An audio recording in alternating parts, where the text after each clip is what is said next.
रात के घने अंधेरे में हाईवे सुनसान पड़ा था। चारों तरफ सन्नाटा पसरा था। सिर्फ हवा की सरसराहट और कभी कभी दूर से भौंकते कुत्तों की आवाज सुनाई दे रही थी। हाईवे पर एक ट्रक अपनी पूरी रफ्तार से दौड़ा जा रहा था और स्टीयरिंग पर था रणधीर। रणधीर एक अनुभवी ट्रक ड्राइवर था जिसने अपनी जिंदगी का आधा वक्त सड़कों पर गुजार दिया था। लंबी यात्राओं और रात के सफर में उसे कोई डर नहीं लगता था, लेकिन आज न जाने क्यों उसके मन में एक अजीब सी बेचैनी थी। घड़ी रात के 2:30 पर थी जब उसने आगे की सड़क पर एक धुंधली परछाई देखी।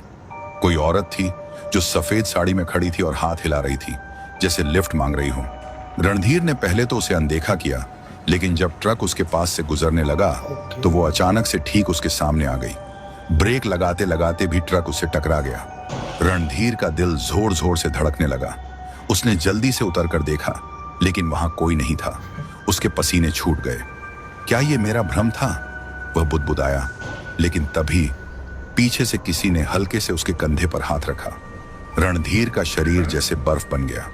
उसने धीरे धीरे मुड़कर देखा, वही औरत, मगर अब उसका चेहरा धुंधला था। आंखों से एक अजीब सा अंधेरा रिस रहा था और होंठों पर हल्की मुस्कान थी। रणधीर की सांसें रुकने लगी। उसने घबराकर ट्रक की तरफ भागने की कोशिश की, लेकिन उसके पैर जैसे जमीन से चिपक गए थे। औरत ने धीरे से कहा, तुमने मुझे क्यों मारा? रणधीर को लगा कि उसकी आवाज किसी कुएं से आ रही है। उसकी आंखों के सामने अंधेरा छा गया। रणधीर की आंखों के सामने अंधेरा छा गया और अचानक उसे ऐसा महसूस हुआ जैसे उसकी आत्मा शरीर से निकलकर किसी गहरी खाई में गिर रही हो। कानों में सिर्फ तेज हवा की आवाज गूंज रही थी। कुछ पलों बाद जब उसने आंखें खोली तो वह फिर से अपने ट्रक की सीट पर था। स्टीयरिंग पर उसकी पकड़ ढीली हो चुकी थी और पूरा शरीर पसीने से भीग गया था। उसने झटके से बाहर झांक कर देखा। सामने सड़क बिल्कुल खाली थी। ना कोई औरत, ना कोई परछाई। ऐसा लगा जैसे कुछ हुआ ही नहीं था। क्या वो सब सपना था? रणधीर ने खुद से सवाल किया, लेकिन उसकी हथेलियां अभी भी ठंडी थीं और दिल की धड़कनें असामान्य रूप से तेज थीं। उसने इंजन चालू किया और ट्रक को फिर से चलाने लगा, लेकिन अब उसकी आंखें हर तरफ घूम रही थीं, जैसे कोई उसे देख रहा हो। रास्ता अभी भी सुनसान था, लेकिन उसे लग रहा था कि सड़क के किनारे किसी की परछाई बार बार दिख रही है। कुछ दूर जाने के बाद अचानक ट्रक के इंजन ने अजीब आवाज करना शुरू कर दिया और झटके खाने लगा। रणधीर ने ट्रक को रोक दिया और नीचे उतरकर बोनट खोलकर देखने लगा। अब ये नई मुसीबत, वह बड़बड़ाया, लेकिन तभी उसे पीछे से एक हल्की हंसी सुनाई दी, ठीक वैसी ही जैसी उस औरत की थी। रणधीर ने तेजी से पीछे मुड़कर देखा। हवा में हल्की धुंध थी और बीच में एक सफेद साड़ी में खड़ी परछाई धीरे धीरे उसकी ओर बढ़ रही थी। कौन हो तुम? रणधीर की आवाज कांप उठी। परछाई और पास आई। अब उसका चेहरा साफ दिखने लगा। भूरे उलझे बाल, खाली आंखों के गड्ढे और सूखे होंठों से रिसता हुआ काला पानी। मुझे पहचान नहीं पाए रणधीर? उसके पैरों तले जमीन खिसक गई। नहीं, मैं तुम्हें नहीं जानता। परछाई ने सिर झुका लिया और धीमे स्वर में कहा, लेकिन मैं तुम्हें जानती हूं, बहुत अच्छी तरह। रणधीर अब पूरी तरह डर चुका था। उसने जल्दी से ट्रक का दरवाजा खोला और अंदर बैठकर इंजन स्टार्ट करने की कोशिश की, लेकिन ट्रक स्टार्ट नहीं हुआ। परछाई अब ट्रक के दरवाजे के पास थी। उसने अपना एक हाथ ट्रक के शीशे पर रखा और शीशे पर उसके जलते हुए निशान बन गए। रणधीर ने आंखें कसकर बंद कर लीं और जोर से चिल्लाया, मुझे छोड़ दो! और तभी ट्रक स्टार्ट हो गया। रणधीर ने बिना कुछ सोचे समझे तेजी से एक्सेलरेटर दबाया और ट्रक पूरी रफ्तार से आगे बढ़ा दिया। पीछे देखने की उसकी हिम्मत नहीं थी, लेकिन उसका दिल तेज धड़क रहा था। कुछ देर बाद जब उसने अपने होश संभाले और पीछे देखने की कोशिश की तो सड़क एकदम खाली थी। क्या वो सच में थी या फिर सिर्फ मेरा वहम? रणधीर सोच ही रहा था कि अचानक ट्रक के रेडियो में एक अजीब सी फुसफुसाहट गूंजने लगी। रणधीर, तुमने मुझे मारा था। रणधीर का हाथ स्टीयरिंग से हटते ही ट्रक बेकाबू हो गया और सीधे सड़क के किनारे बने एक पुराने पीपल के पेड़ से टकरा गया। रणधीर का सिर स्टीयरिंग से टकराया और सब कुछ धुंधला पड़ने लगा। ट्रक का हॉर्न लगातार बज रहा था, इंजन से धुआं उठ रहा था और चारों ओर घना अंधेरा छा गया। उसकी आंखों के सामने पुराने दृश्य झिलमिलाने लगे। एक वीरान सड़क, बरसात की रात और वही सफेद साड़ी वाली औरत जो खून से लथपथ थी और सड़क पर पड़ी तड़प रही थी। रणधीर ने झटके से आंखें खोली, लेकिन अब वह अपने ट्रक में नहीं था। वह खुद को एक सुनसान सड़क पर खड़ा हुआ पा रहा था। सड़क के किनारे एक टूटी हुई बैलगाड़ी पड़ी थी और पास ही एक औरत जमीन पर गिरकर कराह रही थी। रणधीर ने जैसे ही आगे बढ़कर उसे उठाने की कोशिश की, औरत ने अपनी डरी हुई आंखें ऊपर उठाईं और फुसफुसाई, रणधीर, तुमने मुझे क्यों मारा? उसकी रीढ़ में सिहरन दौड़ गई। नहीं नहीं, मैंने कुछ नहीं किया। औरत की सांसें तेज चलने लगीं। सच याद करो, उसी रात जब बारिश हो रही थी, जब तुमने ट्रक से मुझे टक्कर मारी और भाग गए थे। रणधीर की आंखें चौड़ी हो गईं। उसका दिमाग झटके से अतीत में चला गया। हाँ, ये वही सड़क थी, वही रात जब वह शराब के नशे में धुत होकर ट्रक चला रहा था और अचानक एक महिला उसकी गाड़ी की चपेट में आ गई थी। वह खून से लथपथ सड़क पर पड़ी थी, लेकिन रणधीर डर के मारे वहां रुका नहीं। वह तेजी से ट्रक भगाकर भाग गया था और कभी पलटकर नहीं देखा। अब उसकी सांसें उखड़ने लगीं। ये सब मेरे साथ क्यों हो रहा है? अचानक औरत की आंखों में एक अजीब चमक आई। क्योंकि अब तुम्हारा समय आ गया है, रणधीर। चारों ओर भयंकर तूफान उठने लगा। बिजली चमकी और रणधीर ने देखा कि चारों तरफ काली परछाइयां इकट्ठा होने लगी। वे सभी एक जैसी थीं, जैसे अधजले चेहरे, टूटी हुई हड्डियां और सफेद साड़ियों में लिपटी भूतियां आकृतियां। रणधीर ने अपने कान बंद कर लिए, लेकिन उन सभी की दर्द भरी चीखें उसके दिमाग में गूंज रही थीं। तुम्हारे जैसे लोग हमें मारकर भाग जाते हो, लेकिन मौत किसी को नहीं छोड़ती। रणधीर, नहीं, मैं नहीं मर सकता। रणधीर चिल्लाया और दौड़ने लगा, लेकिन उसके कदम जमीन में धंसते जा रहे थे, जैसे कोई अदृश्य शक्ति उसे जकड़ रही हो। और तभी एक जोरदार रोशनी चमकी और पूरा माहौल अचानक शांत हो गया। रणधीर ने धीरे धीरे अपनी आंखें खोली। वह फिर से अपने ट्रक में था। ट्रक अब भी सड़क के किनारे टकराया पड़ा था, लेकिन उसे एक भी चोट नहीं आई थी। ना कोई खून, ना कोई भूत, ना कोई रहस्यमयी आवाज, लेकिन उसके चारों ओर वही घना सन्नाटा था। रणधीर ने खुद को महसूस किया, क्या यह सब सिर्फ एक सपना था? लेकिन जब उसने शीशे में देखा तो उसकी रूह कांप गई। शीशे पर उंगलियों के निशान थे और किसी ने खून से लिखा था, मौत कभी माफ नहीं करती। रणधीर के मुंह से चीख निकलने ही वाली थी कि अचानक रणधीर की सांसें तेज हो गईं। उसकी आंखें शीशे पर लिखे उन खौफनाक शब्दों को घूर रही थीं, मौत कभी माफ नहीं करती। उसका पूरा शरीर कांप रहा था। उसने जल्दी से ट्रक का दरवाजा खोला और बाहर कूद गया। उसकी टांगें लड़खड़ा रही थीं, लेकिन उसने खुद को संभाला और चारों ओर देखा। हाईवे अब भी सुनसान था, लेकिन अजीब बात यह थी कि सब कुछ बहुत शांत था। इतना शांत कि उसे अपने ही दिल की धड़कनें गूंजती महसूस हो रही थीं। रणधीर ने घबराकर ट्रक की ओर देखा। उसने शीशे पर हाथ फेरा, लेकिन खून के वो शब्द अब भी वहीं थे, जैसे किसी ने अभी अभी लिखे हों। उसकी आत्मा तक कांप उठी। ये सब सच में हो रहा है या फिर मेरा दिमाग मेरा साथ छोड़ रहा है? तभी हवा में एक धीमी फुसफुसाहट गूंजी, अब तुम्हारे पास वक्त कम है, रणधीर। उसके पैरों के नीचे से जमीन खिसक गई। उसने चारों ओर देखा, लेकिन वहां कोई नहीं था। फिर अचानक पीछे से किसी ने उसका नाम पुकारा, रणधीर। वो आवाज किसी इंसान की नहीं थी। वो गहरी, डरावनी और रहस्यमयी थी, जैसे मौत खुद उसे बुला रही हो। रणधीर ने कांपते हुए पीछे मुड़कर देखा और उसकी आंखें फटी की फटी रह गईं। सामने वही सफेद साड़ी वाली औरत खड़ी थी, लेकिन अब उसका चेहरा पूरा जल चुका था। आंखों की जगह सिर्फ गहरे काले गड्ढे थे और उसके होंठों से खून टपक रहा था।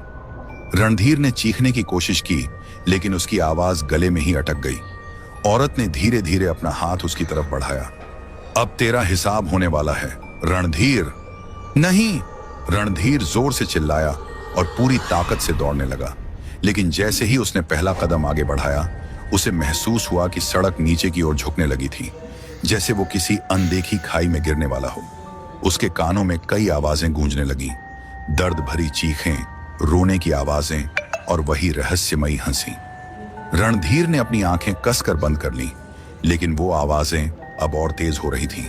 और फिर अचानक सब कुछ शांत हो गया। रणधीर ने धीरे धीरे आंखें खोली। वो अब भी उसी सड़क पर था, लेकिन अब माहौल बदल चुका था। ना कोई भूत, ना कोई डरावनी आवाज, लेकिन सड़क के किनारे एक पुराना मंदिर दिख रहा था, जो पहले वहां नहीं था। रणधीर को एक अजीब सी शक्ति महसूस हुई, जैसे उसे वहां जाना चाहिए। कांपते हुए उसने मंदिर की सीढ़ियां चढ़नी शुरू की। अंदर घुसते ही उसने देखा कि वहां एक बूढ़ा साधु ध्यान में बैठा था। साधु ने आंखें खोली और रणधीर को घूरते हुए कहा, बहुत देर कर दी तूने, लेकिन शायद अभी भी एक रास्ता बचा है। रणधीर हक्का बक्का रह गया। कौन हो आप, और ये सब मेरे साथ क्यों हो रहा है? साधु ने गहरी सांस ली और कहा, तेरा पाप तेरे पीछे भाग रहा है रणधीर, लेकिन अगर तू सच में पश्चाताप करना चाहता है तो तुझे वो करना होगा जो अब तक तूने कभी नहीं किया। रणधीर ने घबराकर पूछा, क्या करना होगा? साधु ने उसे घूरकर कहा, मृत आत्मा की आखिरी इच्छा पूरी करनी होगी, वरना अगली सुबह का सूरज तू कभी नहीं देख पाएगा। रणधीर की रूह कांप गई। रणधीर की सांसें तेज हो गईं। साधु की रहस्यमयी बातों ने उसके डर को और बढ़ा दिया था। आखिरी इच्छा? किसकी इच्छा? उसने कांपती आवाज में पूछा। साधु ने अपनी आंखें बंद की, मानो किसी दूसरी दुनिया से संपर्क साध रहे हों। फिर अचानक उन्होंने रणधीर की ओर देखा और गंभीर स्वर में कहा, जिसकी आत्मा अब तक भटक रही है, जिसकी मौत की वजह तू बना था। रणधीर का दिल जोर से धड़कने लगा। उसे वही भयानक रात याद आ गई जब उसने अपनी तेज रफ्तार ट्रक से उस औरत को टक्कर मार दी थी और बिना रुके भाग गया था। लेकिन वो कौन थी और उसकी आखिरी इच्छा क्या थी? साधु ने जैसे उसकी मन की बात पढ़ ली। उन्होंने एक लंबी सांस ली और कहा, उसका नाम सुहानी था। वो इस दुनिया से जाने से पहले अपने घर पहुंचना चाहती थी, लेकिन तूने उसे वो मौका ही नहीं दिया। अब अगर तुझे अपने प्राण बचाने हैं तो तुझे उसकी आत्मा को उसके घर तक पहुंचाना होगा। रणधीर के शरीर में झुरझुरी दौड़ गई। एक मरी हुई आत्मा को उसके घर पहुंचाना, यह कैसा श्राप था? लेकिन उसे एहसास हो गया था कि अब उसके पास कोई और रास्ता नहीं बचा था। लेकिन मैं ये कैसे करूंगा? उसने डरते हुए पूछा। साधु ने अपनी माला से एक काला धागा निकाला और रणधीर की कलाई पर बांध दिया। आज रात ठीक 3 बजे वो तुझे फिर से मिलेगी। इस बार मत भागना। उसे अपने ट्रक में बैठने देना और कहे वहां लेकर जाना। रणधीर के मुंह से आवाज नहीं निकली। साधु ने आगे कहा, अगर तूने गलती की तो इस बार सिर्फ उसकी आत्मा नहीं, बल्कि कई और आत्माएं तुझे लेने आएंगी। फिर कोई तुझे बचा नहीं पाएगा। रणधीर ने धीरे से सिर हिला दिया। उसके पास कोई और चारा नहीं था। उसे इस डरावने खेल को खत्म करना ही था। रात का 3रा पहर रणधीर ने अपने ट्रक का इंजन स्टार्ट किया और घड़ी पर नजर डाली। 2:68 सुबह। हवा में एक अजीब सी ठंडक थी। दूर दूर तक कोई गाड़ी नहीं थी। पूरा हाईवे सुनसान पड़ा था। रणधीर की उंगलियां स्टीयरिंग पर जम गई थीं। फिर ठीक 3 बजे सड़क के किनारे वहीं सफेद साड़ी में लिपटी परछाई नजर आई। रणधीर के शरीर में डर की लहर दौड़ गई, लेकिन इस बार उसने भागने की बजाय ट्रक धीरे से रोका। औरत धीरे धीरे ट्रक की तरफ बढ़ी। उसकी आंखों में कोई भाव नहीं थे। चेहरा पीला और ठंडा था। रणधीर ने कांपते हुए दरवाजा खोला। बैठो। उसकी आवाज धीमी और कांपती हुई थी। औरत ट्रक में चढ़ गई और धीरे से कहा, मुझे घर जाना है। रणधीर ने इंजन चालू किया और ट्रक आगे बढ़ा दिया। लेकिन जैसे ही उसने रास्ता तय करना शुरू किया, सब कुछ बदलने लगा। सड़क अब भी वही थी, लेकिन माहौल अजीब हो गया था। धुंध घनी होती जा रही थी और घड़ी की सुइयां उल्टी दिशा में घूमने लगी थी। रणधीर के सिर में तेज दर्द होने लगा। औरत ने अचानक उसकी ओर देखा और फुसफुसाई, अब रास्ता बदलने का कोई मौका नहीं। रणधीर, हम वहां जा रहे हैं जहां से कोई वापस नहीं आता। रणधीर का पूरा शरीर सुन्न पड़ गया। रणधीर का सिर चकराने लगा। ट्रक के अंदर अजीब सा सन्नाटा था, लेकिन बाहर हवाएं जोर से चलने लगी थीं। घड़ी की सुइयां उल्टी दिशा में घूम रही थीं और सड़क पर गहरी धुंध छा गई थी। रणधीर को एहसास हो रहा था कि वह किसी अनजाने और डरावने सफर पर निकल चुका है। ऐसे सफर पर जहां से वापस लौटना शायद नामुमकिन था। ट्रक के अंदर बैठी वो औरत सुहानी अब बिल्कुल शांत थी। उसका चेहरा अब भी बेरंग और ठंडा था, लेकिन उसकी आंखों में कुछ था, कुछ ऐसा जिसे देखकर रणधीर की रूह कांप रही थी। कहां जाना है? उसने कांपती आवाज में पूछा। सुहानी ने धीरे से अपनी गर्दन घुमाई और कहा, जहां मेरी आत्मा को सुकून मिलेगा। रणधीर ने अपने माथे से पसीना पोंछा। सड़क अब उसे जानी पहचानी नहीं लग रही थी। ये कौन सा रास्ता है? ये तो इस हाईवे पर नहीं था। सुहानी हल्के से मुस्कुराई। तू पहले भी इस रास्ते पर आ चुका है रणधीर, बस उस दिन तुझे जल्दी थी, इसलिए तूने इसे ठीक से देखा नहीं। रणधीर का दिल जोरों से धड़कने लगा। उसे अब धीरे धीरे सब याद आ रहा था। जिस रात उसने सुहानी को ट्रक से टक्कर मारी थी वह इसी सड़क पर हुआ था, लेकिन तब यह सड़क ऐसी नहीं दिख रही थी। ये तो एक वीरान खंडहर जैसी जगह लग रही थी। ये जगह, उसने खुद से बड़बड़ाया। तभी ट्रक के रेडियो से अजीब सी आवाजें आने लगी। कोई धीमे स्वर में हंस रहा था, कोई रो रहा था और कोई गुस्से में चीख रहा था। रणधीर ने घबराकर रेडियो बंद करने की कोशिश की, लेकिन नॉब ने काम करना बंद कर दिया था। और फिर रेडियो से एक जानी पहचानी आवाज आई, रणधीर, तुझे लगा था कि तू भाग सकता है। रणधीर की सांस अटक गई। ये आवाज सुहानी की थी, लेकिन वो तो उसके बगल में बैठी थी। उसने सुहानी की ओर देखा, लेकिन अब उसका चेहरा बदल चुका था। उसकी आंखें कोयले जैसी काली हो गई थी, चेहरा झलकर अधझला लग रहा था और होंठों से काला खून टपक रहा था। रणधीर चीख पड़ा और ब्रेक दबाने की कोशिश की, लेकिन ट्रक की गति बढ़ती जा रही थी। तूने मुझे मरने के लिए छोड़ दिया रणधीर, सुहानी की आवाज अब गूंज रही थी। अब तेरा वक्त आ गया है। रणधीर पूरी ताकत से ट्रक का स्टीयरिंग घुमा रहा था, लेकिन ट्रक अब उसके बस में नहीं था। ट्रक सीधा एक पुराने खंडहर की ओर बढ़ रहा था, और जैसे ही वह वहां पहुंचा, चारों ओर घना अंधेरा छा गया। अचानक सब कुछ रुक गया। ने धीरे धीरे अपनी आंखें खोली। वह अब एक सुनसान उजाड़ हवेली के सामने खड़ा था। ट्रक गायब हो चुका था। सुहानी उसके ठीक सामने खड़ी थी। अब पहले जैसी सुंदर दिख रही थी, लेकिन उसकी आंखों में गहरी उदासी थी। ये कहां है? रणधीर ने हकलाते हुए पूछा। सुहानी ने हवेली की ओर इशारा किया। यही मेरा घर था, यही वो जगह थी जहां मुझे पहुंचना था, लेकिन मैं कभी लौट नहीं पाई। रणधीर को अब सब याद आ गया। जिस रात उसने सुहानी को मारा था, वह इसी हवेली से लौट रही थी, लेकिन उसकी आत्मा कभी अपने घर तक नहीं पहुंच पाई। रणधीर ने झुककर माफी मांगने के लिए हाथ जोड़े। मुझे माफ कर दो सुहानी, मुझसे बहुत बड़ी गलती हो गई। सुहानी ने एक गहरी सांस ली और कहा, अब वक्त आ गया है कि मैं मुक्त हो जाऊं, लेकिन इसके लिए तुझे कुछ करना होगा। क्या करना होगा? रणधीर ने पूछा। सुहानी ने हवेली के अंदर की ओर इशारा किया। वहां कुछ ऐसा है जो अधूरा रह गया था, मुझे उसे पूरा करना है। रणधीर ने घबराकर हवेली की ओर देखा। वहां जाना खतरे से खाली नहीं था, लेकिन अब उसके पास कोई और रास्ता नहीं था। उसने एक गहरी सांस ली और सुहानी के साथ हवेली के अंदर कदम रख दिया। रणधीर ने भारी कदमों से हवेली के अंदर प्रवेश किया। अंदर घना अंधकार था और एक अजीब सी सीलन भरी दुर्गंध हवा में फैली हुई थी। हर कोने से पुराने फर्श के चरमराने की आवाजें आ रही थीं, मानो कोई छिपकर उनकी हर हरकत पर नजर रख रहा हो। सुहानी ने धीरे से कहा, यहीं इसी जगह मेरी आखिरी रात थी। रणधीर का गला सूखने लगा। उसने चारों ओर देखा। हवेली के दीवारों पर जाले लटके हुए थे, लकड़ी की खिड़कियां टूटी हुई थीं और दीवारों पर धुंधले खून के धब्बे पड़े थे। आखिरी रात? रणधीर ने कांपती आवाज में पूछा। सुहानी ने धीरे से एक दरवाजे की ओर इशारा किया। वहां अंदर, वहां कुछ ऐसा है जिसे मैंने कभी किसी को नहीं दिखाया।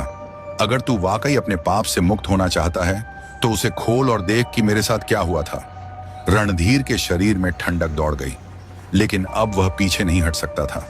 उसने धीरे से दरवाजे का हैंडल पकड़ा। दरवाजा चरमराते हुए खुला और उसके अंदर का दृश्य देखकर रणधीर के पैरों तले जमीन खिसक गई।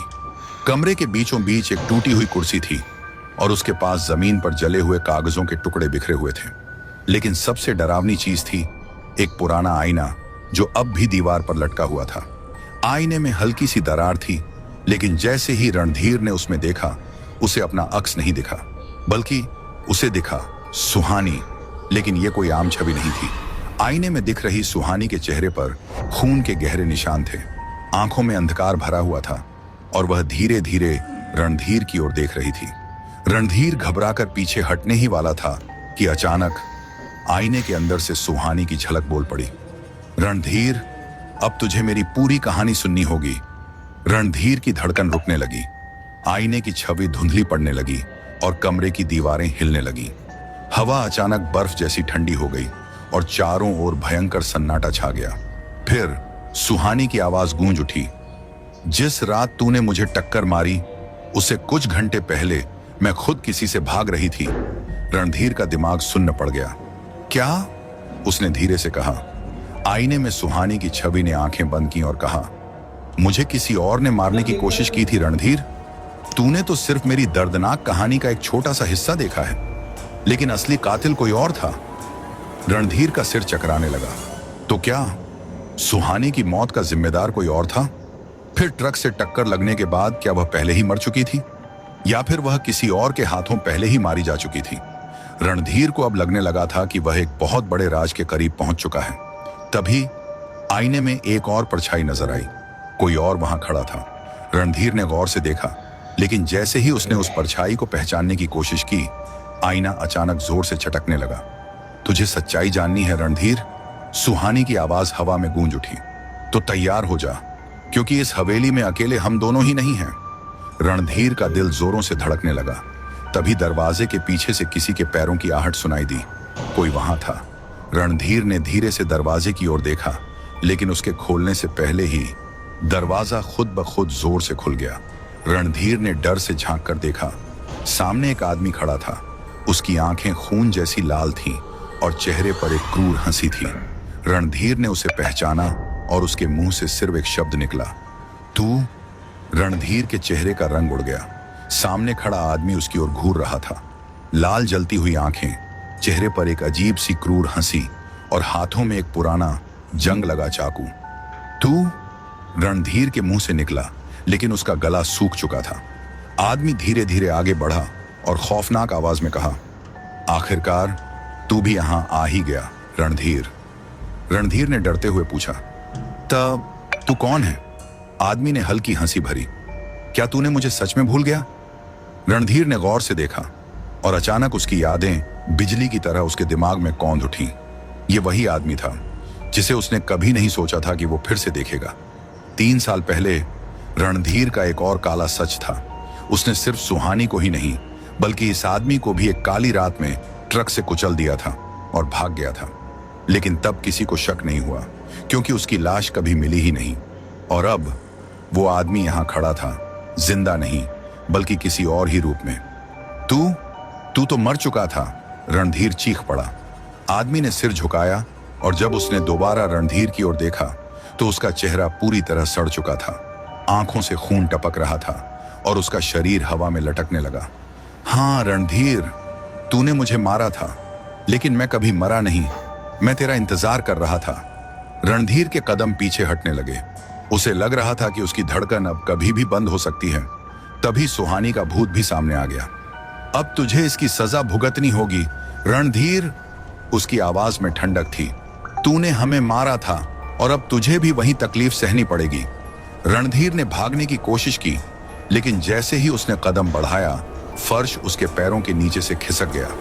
बचाओ, उसने चीख कर कहा, लेकिन हवेली की दीवारों से सिर्फ उसकी गूंज टकरा रही थी। सुहानी और वो आदमी अब उसके करीब आ चुके थे। अब तू भी हमारे साथ चलेगा रणधीर। रणधीर की चीख हवेली की दीवारों से टकराई, लेकिन उसे कोई सुनने वाला नहीं था। अगली सुबह सड़क पर एक ट्रक खड़ा था। इंजन अब भी चालू था, लेकिन उसमें कोई नहीं था। पुलिस को रणधीर का कोई सुराग नहीं मिला। लोग कहते हैं, अगर कोई उस सुनसान हाईवे से रात के 3 बजे गुजरता है तो उसे ट्रक में एक आदमी दिखता है। सफेद आंखें, सुन्न चेहरा और होठों से बस एक ही शब्द निकलता है, बचाओ। लेकिन जो भी उस आवाज को सुनता है वो कभी वापस नहीं आता। उस सुनसान हवेली में रणधीर की चीखें अब गूंजना बंद हो चुकी थीं। हवेली के बाहर काले बादल छा गए, ठंडी हवाएं चलने लगीं और अजीब सी गूंजने वाली आवाजें पूरे जंगल में फैल गईं। लेकिन उस रात के बाद रणधीर का कोई नामो निशान नहीं मिला। लेकिन कहानी यहीं खत्म नहीं होती। 6 महीने बाद राष्ट्रीय राजमार्ग 24, जो कभी एक सामान्य सड़क हुआ करता था, अब बदनाम हो चुका था। लोग कहते थे कि रात के समय वहां कोई अजीब ताकत घूमती है। ट्रक ड्राइवरों के बीच एक भयानक कहानी मशहूर हो गई थी। अगर रात के 3 बजे तूने हाईवे पर अकेले सफर किया तो तेरे ट्रक में कोई बैठ जाएगा, और अगर तूने उसे देखा तो तू कभी जिंदा नहीं बचेगा।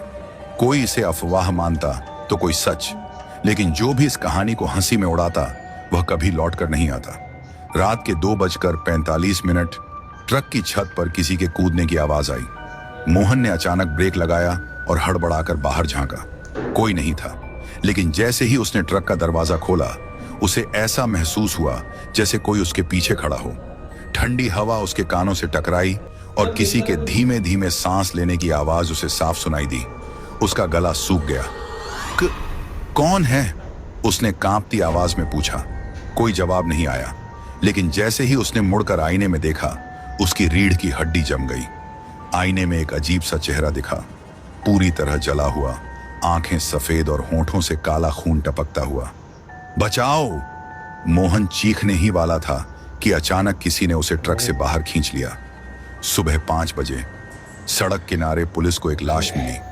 मोहन का शरीर पूरी तरह जला हुआ था, लेकिन अजीब बात यह थी कि उसकी ट्रक पर एक भी खरोंच नहीं थी।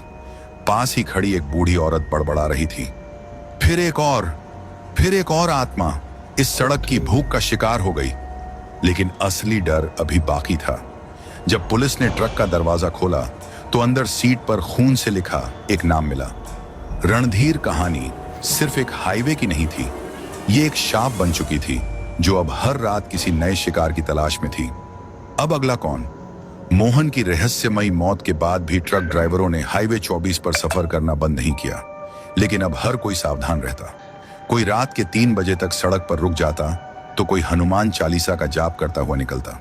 लेकिन कुछ जिद्दी और बेपरवाह ड्राइवर इसे सिर्फ एक अफवाह मानते थे, और उन्हीं में से एक था शंकर। रात के 2:50 पर शंकर एक लंबी डिलीवरी से लौट रहा था। उसका ट्रक हाईवे 24 के सुनसान रास्ते पर दौड़ रहा था। रेडियो पर तेज गाने बज रहे थे और वह खुद को मस्त रखने के लिए बीड़ी सुलगाए बैठा था। सब अफवाह है बे, उसने हंसते हुए कहा। असली भूत प्रेत कुछ नहीं होता। लेकिन तभी ट्रक के अंदर ठंड बढ़ने लगी। उसकी बीड़ी खुद ब खुद बुझ गई और फिर पीछे की सीट से किसी के हंसने की धीमी आवाज आई। शंकर की हंसी अचानक गायब हो गई। उसने धीरे धीरे रियर व्यू मिरर में देखा। पीछे कुछ नहीं था। साला कोई कुत्ता बिल्ली होगी, वह खुद को समझाने लगा। लेकिन जैसे ही उसने ट्रक को फिर से चलाने के लिए गियर बदला, किसी ने उसके कंधे पर ठंडी बर्फ जैसी उंगलियां रख दी। शंकर की सांसें अटक गईं। उसने धीरे धीरे अपनी गर्दन घुमाई और उसके चेहरे का रंग उड़ गया।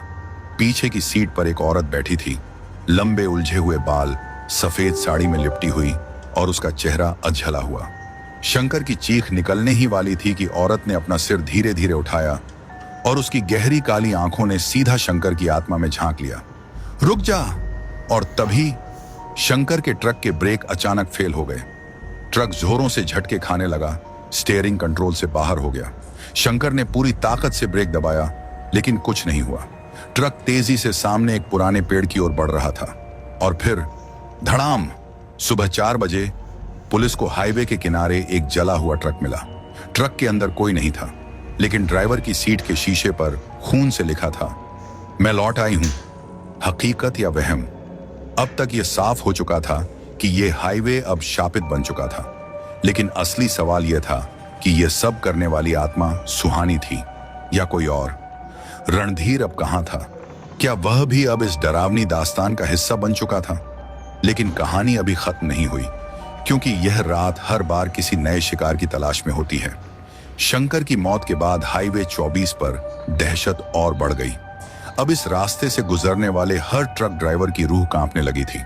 लेकिन इंसान कितना भी डर जाए, पेट की आग उसे फिर उसी खौफनाक राह पर धकेल देती है। इस बार गुलाब सिंह नाम का एक बुजुर्ग ट्रक ड्राइवर इस हाईवे पर सफर कर रहा था।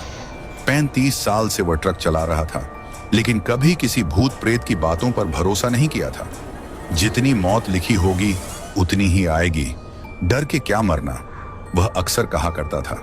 लेकिन इस बार उसका सामना ऐसे डर से होने वाला था जिसे वह कभी अपनी जिंदगी में भूल नहीं पाता। रात के 3:05 गुलाब सिंह का ट्रक अंधेरी सड़क पर अकेला दौड़ रहा था। हाईवे के दोनों ओर घना जंगल था और दूर दूर तक कोई दूसरा वाहन नहीं दिख रहा था। अचानक ठक ठक ठक, ट्रक के ऊपर किसी के दौड़ने की आवाज आई। गुलाब सिंह ने तुरंत ट्रक रोक दिया और नीचे उतरा। चारों तरफ घना अंधेरा था। सड़क पर सिर्फ ट्रक की हेडलाइट्स की रोशनी फैली हुई थी। कोई नहीं था। होगी कोई डाल गिर गई होगी, उसने खुद को समझाया और वापस ट्रक में बैठने ही वाला था कि गुलाब सिंह, किसी ने उसे नाम लेकर पुकारा। उसका खून जम गया। उसने धीरे से पीछे मुड़कर देखा। सामने सड़क पर एक लड़की खड़ी थी, सफेद साड़ी में, खुले बाल, और उसका चेहरा पूरा जला हुआ। मुझे लिफ्ट दोगे?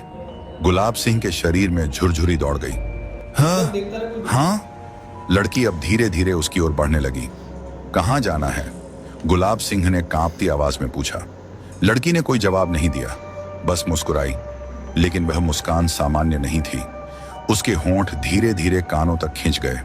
उसकी आंखों से खून बहने लगा और उसके नाखून बड़े और नुकीले होते गए। गुलाब सिंह के पैरों ने जवाब दे दिया। उसने पलटकर ट्रक में बैठने की कोशिश की, लेकिन जैसे ही उसने दरवाजा खोला, ट्रक के अंदर सीट पर कुछ पड़ा हुआ था। वह खुद की ही लाश थी, पूरी जल चुकी, आंखें बाहर निकली हुई और मुंह खुला हुआ, जैसे मरते वक्त चीख निकल रही हूं। गुलाब सिंह की चीख निकलने ही वाली थी कि किसी ने उसके कंधे पर हाथ रखा। अब तेरा समय आ गया। सुबह 6 बजे पुलिस को हाईवे के किनारे एक ट्रक मिला, लेकिन ड्राइवर का कोई अता पता नहीं था। लेकिन ट्रक की खिड़की पर खून से लिखा था, मुझे और चाहिए। हाईवे का अंतहीन आतंक अब यह साफ हो चुका था कि यह कोई एक आत्मा का काम नहीं था। रणधीर, सुहानी और वह आदमी, तीनों के बीच कोई गहरा रिश्ता था। लेकिन एक नई ताकत भी इस खेल में आ चुकी थी। अब सवाल यह था, अगला कौन? अब हाईवे 24 एक भूतिया जगह बन चुका था। हर कोई इससे दूर रहने की कोशिश करता, लेकिन पेट की आग और मजबूरी इंसानों को डर से लड़ने पर मजबूर कर देती है। गुलाब सिंह के बाद भी कई और घटनाएं हुई, लेकिन अब डराने वाला कोई एक नहीं था। अब इस हाईवे पर कई आत्माएं भटक रही थीं, जिनकी प्यास कभी बुझने वाली नहीं थी। लेकिन इस बार जो हुआ, उसने पूरे इलाके में दहशत फैला दी। रात के 2:30 पर रवि नाम का एक नौजवान ट्रक ड्राइवर पहली बार इस हाईवे पर सफर कर रहा था। उसे बाकी ड्राइवरों ने चेतावनी दी थी, लेकिन उसने इसे मजाक में उड़ा दिया। भूत वूत कुछ नहीं होते, बस अफवाहें फैलाई जाती हैं, रवि ने हंसते हुए कहा था। लेकिन इस बार भूत ने खुद उसे साबित करके दिखाया कि वे सिर्फ कहानियों में नहीं होते। ट्रक में कोई था। रवि अपनी ट्रक की सीट पर आराम से बैठा गाना सुन रहा था, लेकिन अचानक उसकी आंखें भारी होने लगीं। उसे नींद सी महसूस होने लगी। वह झटके से उठा। नहीं, सोऊंगा नहीं। लेकिन तभी सीट के पीछे से किसी ने फुसफुसाया, तू थक गया है, सो जा। रवि के शरीर में ठंड दौड़ गई। उसने झटके से पीछे देखा, कोई नहीं था, लेकिन ट्रक के शीशे पर नमी भरी उंगलियों के निशान उभर आए थे। अब तेरा भी नंबर आ गया है। रवि ने घबराकर ट्रक चालू किया और पूरी रफ्तार से सड़क पर दौड़ने लगा। लेकिन जैसे ही उसने आईने में देखा, उसे उसकी खुद की परछाई दिखाई दी, लेकिन वह मुस्कुरा रही थी। उसकी परछाई ने अपना सिर थोड़ा झुकाया और उसकी आंखों से खून बहने लगा। रवि की चीख निकल गई। अचानक ट्रक रुक गया। बिल्कुल सुनसान हाईवे पर ट्रक एक पुराने टूटी फूटी हवेली के सामने खड़ा था। वही हवेली जहां रणधीर गायब हुआ था। दरवाजे अपने आप खुल गए। अंदर अंधेरा था, लेकिन कोई था जो उसे बुला रहा था। आ जाओ, हमें और आत्माएं चाहिए। रवि के पैर धीरे धीरे खुद ब खुद हवेली की ओर बढ़ने लगे। सुबह 5 बजे रवि का ट्रक वहीं खड़ा मिला, लेकिन रवि का कोई नामो निशान नहीं था। ट्रक की सीट पर कुछ उभरा हुआ दिखा। पुलिस ने गौर से देखा, खून से लिखा हुआ था। अब अगला कौन? हाईवे का अंतहीन आतंक अब तक सबको यकीन हो चुका था। यह हाईवे सिर्फ भूतिया नहीं था, यह एक आत्माओं का जाल बन चुका था। रणधीर की गुमशुदगी, सुहानी की आत्मा और वह अधझला आदमी, कोई ना कोई कड़ी इन सबको जोड़ रही थी। लेकिन असली सवाल यह था, कब तक और अगला कौन? रवि की रहस्यमयी गुमशुदगी के बाद भी हाईवे 24 का आतंक कम नहीं हुआ। अब यह हाईवे केवल एक रास्ता नहीं, बल्कि मौत का दरवाजा बन चुका था। हर बीतती रात के साथ एक नया शिकार इस श्रापित सड़क का हिस्सा बन जाता। लोग अब खुलेआम कहने लगे थे, यह कोई आम भूतिया जगह नहीं है, यहां कुछ बहुत बड़ा, बहुत खतरनाक और बहुत ज्यादा ताकतवर है। एक नया शिकार, लेकिन इस बार एक राज खुलने वाला था। रात के 2:45 एक पुराना ट्रक पूरी रफ्तार से हाईवे 24 पर दौड़ रहा था। ट्रक के मालिक बलराम सिंह को इन भूतिया किस्सों पर बिल्कुल भी भरोसा नहीं था। साला, ये लोग खुद एक्सीडेंट करवा लेते हैं और नाम भूतों पर डाल देते हैं, वह बड़बड़ाया। लेकिन जैसे ही वह हाईवे के उस हिस्से में पहुंचा जहां सबसे ज्यादा हादसे हुए थे, कुछ अजीब होने लगा। थक थक थक। ट्रक की छत पर किसी के चलने की आवाज आई। बलराम सिंह ने आईने में देखा, पीछे कुछ नहीं था। हवा होगी, उसने खुद को समझाया, लेकिन फिर ट्रक के अंदर अचानक ठंडी हवा चलने लगी। खिड़कियों पर नमी जम गई और तभी पीछे से एक जानी पहचानी आवाज आई, बलराम, तू बच नहीं सकता। बलराम सिंह का खून जम गया। उसने धीरे धीरे पीछे देखा।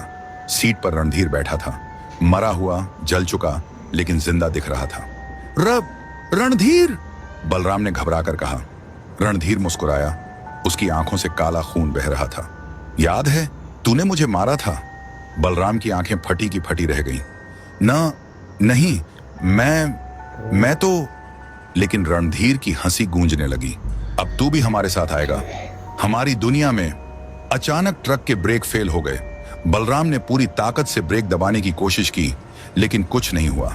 ट्रक बेकाबू होकर जंगल की ओर मुड़ गया और फिर धड़ाम, ट्रक एक बड़े पीपल के पेड़ से टकरा गया।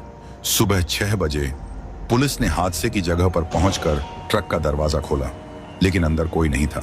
बस एक चीज रखी थी, बलराम का जला हुआ मोबाइल, जिसमें रणधीर का आखिरी कॉल रिकॉर्ड था। रिकॉर्डिंग चलाते ही एक आवाज आई, अब ये हाईवे हमारा है, हाईवे 25 अब मौत तय करेगी। अगला शिकार। अब तक हाईवे 24 पर जितने भी हादसे हुए थे, उनका कोई ना कोई रहस्य था, लेकिन बलराम की गुमशुदगी और रणधीर की रहस्यमयी वापसी ने इस कहानी को और भी भयानक बना दिया था। पुलिस की फाइलों में दर्ज हादसों की लिस्ट बढ़ती जा रही थी, लेकिन अब सवाल सिर्फ इतना नहीं था कि अगला कौन, बल्कि यह था कि अब कौन बचेगा। रात 2:50 सलीम नाम का एक एक्सपीरियंस ड्राइवर इस हाईवे से पहली बार गुजर रहा था। बाकी ड्राइवरों ने उसे रोकने की कोशिश की, लेकिन उसने सबको हंसकर टाल दिया। अरे भाई, मैंने तो कश्मीर से कन्याकुमारी तक ट्रक चलाया है, ये भूत वूत सब बकवास है। लेकिन इस बार जो होने वाला था, उसने खुद मौत की परिभाषा बदल दी। भूतों की एक नई चाल। सलीम अपने ट्रक में अकेला था। रेडियो पर पुराने गाने बज रहे थे। सब कुछ नॉर्मल था, लेकिन जैसे ही घड़ी ने 3 बजाने का इशारा दिया, रेडियो अचानक बंद हो गया। चारों तरफ सन्नाटा छा गया। सलीम ने घबराकर रेडियो के बटन दबाए, लेकिन कुछ नहीं हुआ। और फिर ट्रक के शीशे पर किसी के नाखून घिसने की आवाज आई, कच कच कच। सलीम ने झटके से शीशे की तरफ देखा। बाहर कोई उल्टा लटका हुआ था। उसका चेहरा पूरी तरह जला हुआ था, आंखें सफेद और होंठ फटे हुए। सलीम का शरीर सुन्न पड़ गया। अब तेरी बारी है। वह डर के मारे ट्रक को पूरी रफ्तार से भगाने लगा, लेकिन तभी ट्रक के सामने एक लड़की आ गई। सलीम ने अचानक ब्रेक मारा, लेकिन बहुत देर हो चुकी थी। ट्रक लड़की से टकरा गया, लेकिन कोई आवाज नहीं आई। सलीम ने डर के मारे शीशे से बाहर झांका, कोई नहीं था। और फिर, तूने मुझे क्यों मारा? सलीम के ठीक पीछे वही लड़की खड़ी थी। उसके मुंह से खून टपक रहा था। अब मैं तुझे अपने साथ ले जाऊंगी। ट्रक में अजीब सी चीखें गूंजने लगी। सलीम की चीखें ट्रक के इंजन की आवाज में डूब गईं। सुबह 4 बजे एक और ट्रक हाईवे 24 के किनारे लावारिस हालत में मिला। ड्राइवर गायब था, लेकिन ट्रक के शीशे पर खून से लिखा था, हम और चाहिए। हाईवे का राज और भी गहरा हो चुका था। अब तक किसी को समझ नहीं आ रहा था कि यह भूत कौन है, ये किस चीज की तलाश में है। लेकिन पुलिस को जल्द ही एक ऐसा सबूत मिलने वाला था जो इस भयानक खेल का असली सच खोल सकता था। हाईवे 24 अब यह सिर्फ एक श्राप नहीं, एक जाल बन चुका था।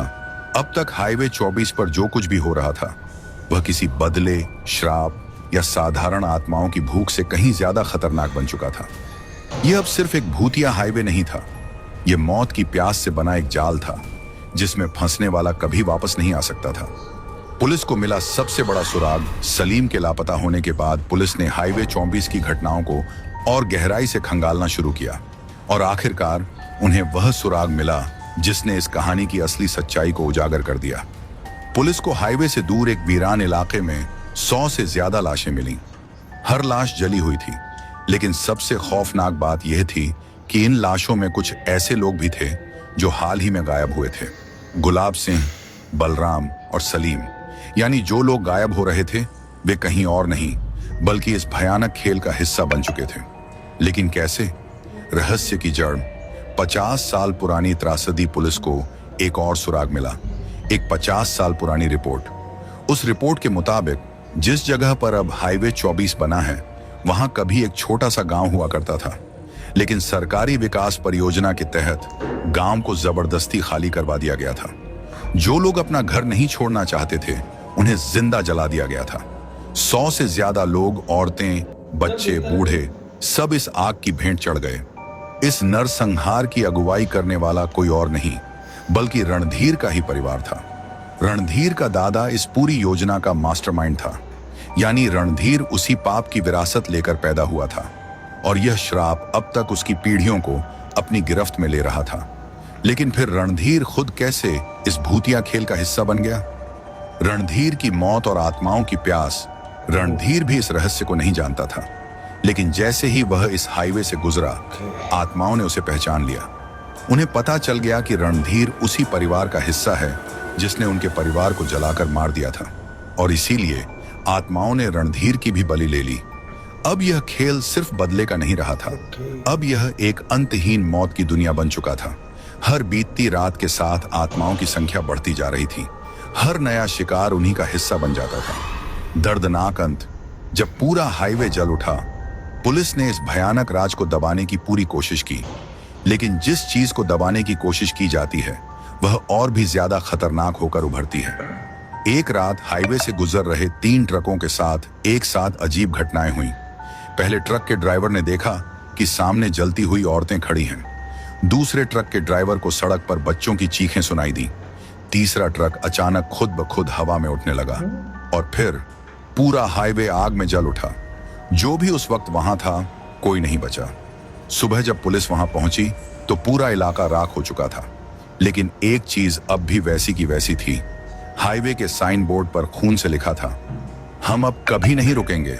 दोस्तों, ये थी आज की कहानी। अगर कहानी पसंद आई हो तो कहानी को लाइक करें, चैनल को सब्सक्राइब करें और कमेंट करके अपनी राय जरूर दें।